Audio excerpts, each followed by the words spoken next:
miarabanao zahay ato amin'ny fiangonana Kristam-Basia Madagasikara amin'ity marinany alakamisy 17 volana aprily ity. Faly zahay manolotra anao ny rapsodiny famarinana izay mitondra lohateny hoe Fahaiza-Manao Avy Any An-Danitra.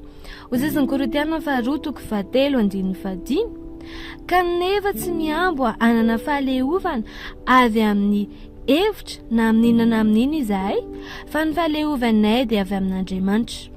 Ozizin'ny fanazavan'ny lehilahin'Andriamanitra nanao fanambarana lehibe ny apôstôly Paoly ao amin'ny Korinthiana 2:7-5 fa ny fahaleovanay dia avy amin'Andriamanitra. Ny teny hoe fahaleovana eto dia hoe ikanotes izay midika hoe fahaizana na fahafahana mahavita zavatra.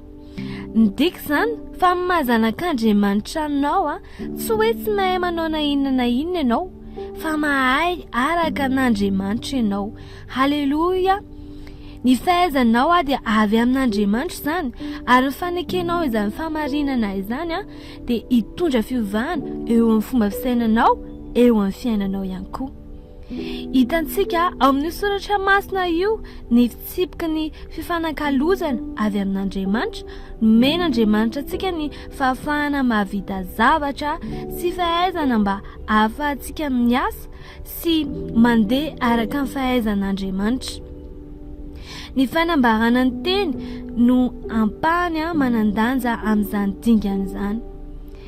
Io fahaizana avy amin'Andriamanitra sy fahalalana mahavita zavatra io dia nampitaina tany aminao zany. Noho izany mila miteny foana ianao ambarao mandrakariva fa Andriamanitra ny fahaizana izay hietsehanao. Tsy ampy ny mahafantatra na mamaky izany fotsiny. Ny fanekem-pinoana ataonao no manamafy izany sy manetsika izany famarinana izany eo amin'ny fiainanao. Noho izany ambarao matetika hoe ny fahaleovana dia avy amin'Andriamanitra, mahay araka n'Andriamanitra aho ary ny fahavelomako dia avy amin'Andriamanitra. Izany hoe afaka manatanteraka tsara ianao na ireo asa izay apetraka aminao, ireo andraikitra izay omenanao, mampifanaraka ny tenanao amin'ny famarinan'Andriamanitra ianao.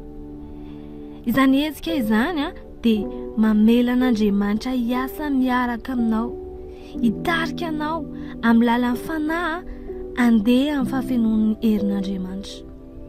Zava-dehibe ihany koa ny mahatakatra fa raha toa ny fanekem-pinoana ataonao ka mametraka anao avy hatrany hifanintsy amin'ny famarinan'Andriamanitra dia andalana izany ny fitombonao.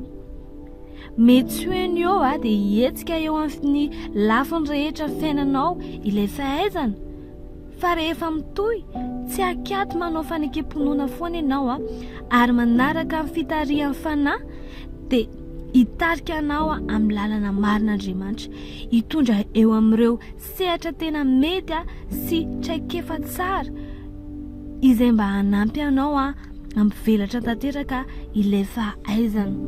Aleluia! Misy fanandray zavatra ianao tamin'izany rapsodiny famarinana androany izany.